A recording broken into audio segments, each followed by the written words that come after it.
Ayan mga kachika, welcome back po sa ating panibagong update ngayon at kapapasok nga lang po na balita.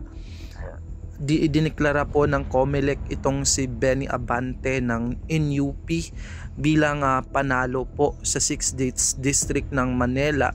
Ito po yung nakakapagtaka, no? Dito po yan, no? Kung titignan po natin yung inilabas na updates on petition cases in relation to 2025 election, ay dito po idineklara pong ng COMELEC itong si Luis Joey Chua Uy bilang annulled na, no? So ang bagong inappoint na po, bagong panalo po nito ay si Bienvenido Benny Mirando Abante Jr.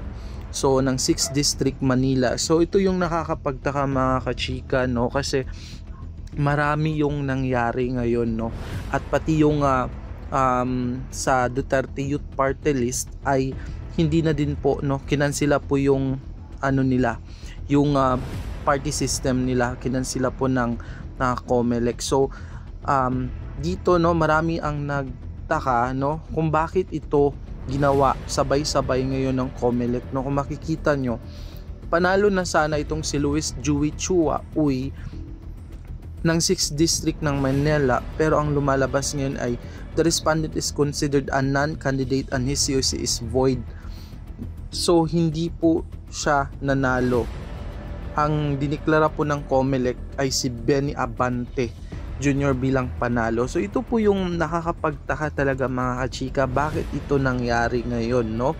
Kung saan uupo na sana yung mga nanalong kongresista ngayong darating ng June 30, ay nakabalik pa ito, no? Swerteng-swerte po itong si Benny Abante, no? Kasi nakabalik pa po siya ng kanyang pwesto, no, bilang pagkakongresista, no? Grabe talaga, very disappointing yung nangyaring desisyon ng COMELEC, no? Kasi grabe, no, pagkakampi ka ng administrasyon ay lulusot ka talaga.